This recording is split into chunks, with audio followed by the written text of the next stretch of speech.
반갑습니다, 여러분. 국내 증시 역사상 처음으로 삼성전자와 SK하이닉스 단일 종목 레버리지 ETF가 동시에 상장됐습니다.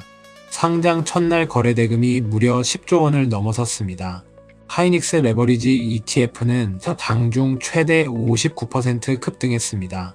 그런데 바로 다음날 금감원이 자전거래 의혹으로 조사에 착수했습니다. 3일이 지난 지금 이 상품을 어떻게 봐야 하는지, 지금 들어가도 되는지 아니면 피해야 하는지를 데이터로 정리해 드리겠습니다. 먼저 이 상품이 왜 지금 시점에 출시됐는지를 이해해야 합니다. 금융위원회는 국내 상장 ETF와 해외 상장 ETF 간 비대칭 규제를 해소하기 위해 단일 종목을 기초 자산으로 하는 레버리지 ETF 도입을 허용하는 자본시장법 시행령 개정안을 4월 28일 공포 시행했습니다. 헤럴드 코프, 국내 투자자들이 미국과 홍콩 시장에서는 이미 테슬라, 엔비디아 같은 단일 종목 레버리지 ETF를 자유롭게 사고 팔 수 있었습니다. 홍콩 SK하이닉스 레버리지 ETF는 자산 규모가 10조 원에 육박하고, 홍콩 삼성전자 레버리지 ETF도 자산 규모 3조 원 수준에서 연초 이후 하루 평균 6,600억 원이 거래될 정도로 해외 투자 수요가 컸습니다. 정부 입장에서는 국내 투자자들이 해외로 빠져나가는 수요를 국내 시장으로 돌리겠다는 의도입니다. 동시에 이 상품이 출시되는 것 자체가 삼성전자와 하이닉스에 대한 수급을 강화하는 효과도 있습니다. 사전 교육 수료 인원만 9만 3천 명에 달했고, 코스피가 종가 기준 사상 처음 8천을 돌파한 직후라는 시점이 단기 모멘텀 매수 심리를 자극할 변수로 작용했습니다. 자, 이제 숫자를 보겠습니다. 5월 27일 하루의 데이터가 이 상품의 모든 것을 말해줍니다. 상장 첫날 삼성전자 SK하이닉스 레버리지 ETF 16종의 합산 거래대금은 총 10조 4,062억 원으로 전체 ETF 총거래대금 38조 8,812억 원의 26.8%에 달했습니다. 신상품 16개가 전체 ETF 시장 거래량의 4분의 1 이상을 차지한 겁니다. 어디에 가장 많이 몰렸을까요? 가장 많은 거래대금을 기록한 상품은 KODX, SK하이닉스 단일 종목 레버리지로 총 4조 3,881억 원이 거래됐습니다. TIGER, SK하이닉스 단일 종목 레버리지도 2조 678억 원으로 뒤를 이었습니다. 사실상 이 두 상품이 전체 단일 종목 레버리지 거래량의 3분의 1을 차지했습니다. 삼성전자보다 하이닉스에 자금이 집중된 이유는 명확합니다. 상장 당일 SK하이닉스는 장 개장과 동시에 정적 VI가 발동될 정도로 강하게 출발하며 장중 227만 9천원까지 오르며 사상 최고가를 경신했습니다. 최고가 경신과 레버리지 ETF 상장이 겹치면서 추격 매수가 폭발한 것입니다. 수익률은 어땠을까요? SK하이닉스 레버리지 ETF는 최대 59% 상승률을 기록했습니다. 국내 주식의 가격 제한 폭이 30%이기 때문에 레버리지는 최대 60%까지 오르내릴 수 있는데, 사실상 상한선까지 오른 셈입니다. SK하이닉스 레버리지 두 상품의 수익률은 20% 안팎을 기록했습니다. 상장 예정 규모만 4조 3,227억 원으로 하루 상장 규모 기준 국내 ETF ETN 역사상 전례 없는 수준이었습니다. 화려한 첫날이 지나고 하루 만에 불편한 소식이 나왔습니다. 금융감독원이 5월 28일 삼성전자 SK하이닉스 단일 종목 레버리지 ETF 과열 거래 의혹 및 자전거래 가능성 조사에 착수했습니다. 자전거래는 동일 투자자가 매수와 매도를 동시에 내 거래량을 인위적으로 부풀리는 행위입니다. KODX, SK하이닉스 단일 종목 레버리지 거래량이 급증하면서 매수매도 상위 창구의 유안타증권, LS증권, SK증권 등 중소형 증권사가 이름을 올렸고, 업계 일각에서는 대형 자산운용사가 LP 업무를 맡은 중소형 증권사에 사실상 순환매매를 요청해 거래량 확대를 유도했을 수 있다는 시각도 나왔습니다. 삼성자산운용은 의혹을 부인하고 있습니다. 아직 초기 조사 단계이고 실제 법규 위반 여부는 확인되지 않았습니다. 만약 거래량이 인위적으로 부풀려진 것이라면 첫날 10조 원이라는 숫자가 실제 투자자들의 수요를 정확히 반영하지 않는다는 것입니다. 당국 조사 결과에 따라 단일 종목 레버리지 ETF의 유동성 형성 및 운용사-LP 간 거래 관행 전반에 대한 점검이 확대될 가능성이 있습니다. 이 ETF 출시가 만들어낸 또 다른 현상이 있습니다. 삼성전자와 SK하이닉스 단일 종목 레버리지 ETF 출시를 전후로 국내 증시의 쏠림 현상이 심화됐습니다.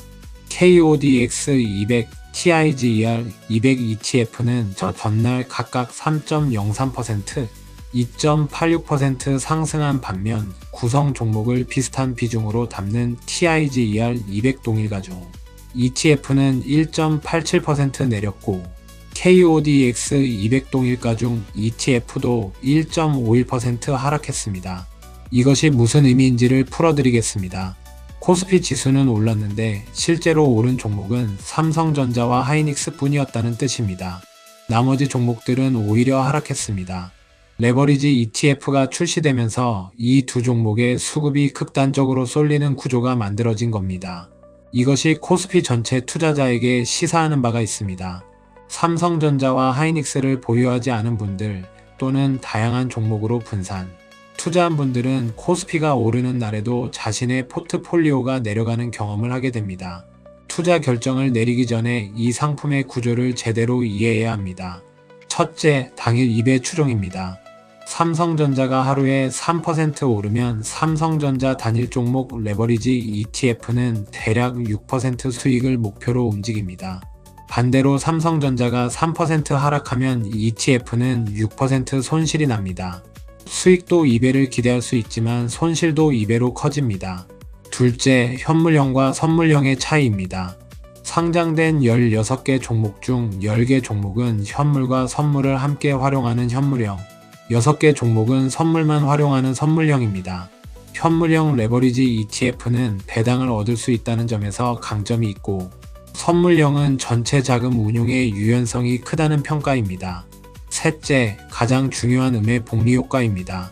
레버리지 ETF는 매일장 마감 무렵 리밸런싱을 수반합니다.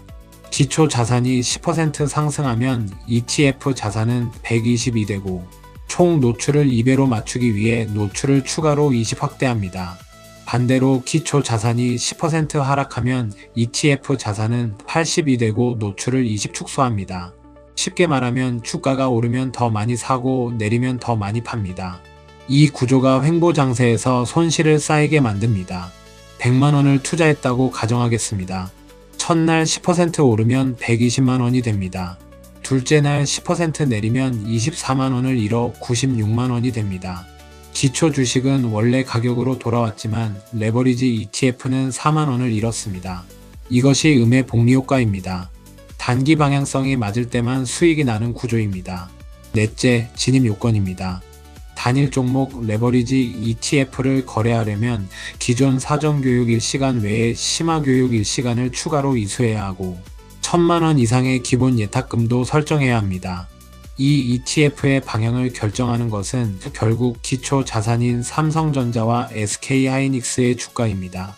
하이닉스 입장에서 지금 환경은 긍정적입니다.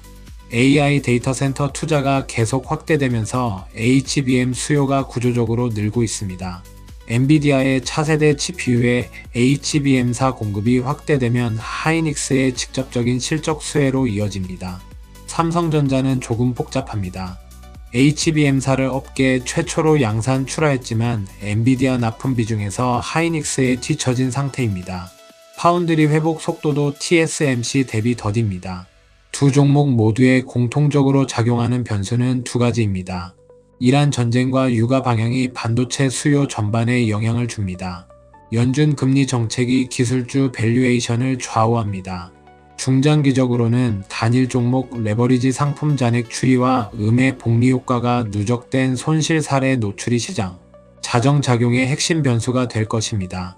레버리지 ETF를 산 투자자들이 손실을 경험하기 시작하면 빠져나가는 자금이 역으로 기초 주식에 매도 압력을 줄 수 있습니다. 이제 가장 실질적인 이야기입니다. 이미 레버리지 ETF를 보유하고 있는 분들에게 가장 먼저 확인해야 할 것은 보유기간 목표입니다. 이 상품은 장기 보유 상품이 아닙니다. 한 자산운용사 관계자는 레버리지 ETF는 짧게는 당일 보유, 길어봐야 며칠 이내 매도하기 때문에 보수보다 스프레드와 유동성을 먼저 봐야 한다고 설명했습니다. 단기 방향성 플레이로 접근해야 합니다. 수익이 나고 있는 분들은 목표 수익률을 미리 설정하고 그것에 도달하면 기계적으로 매도하는 원칙이 중요합니다. 욕심에 홀려 더 보유하다가 기초 주식이 하락 전환하면 레버리지 ETF의 손실은 2배로 커집니다. 손실 중인 분들은 추가 매수로 평균 단가를 낮추는 전략은 피해야 합니다. 레버리지 ETF에서 물타기는 음의 복리 효과와 맞물려 손실을 더 빠르게 키웁니다.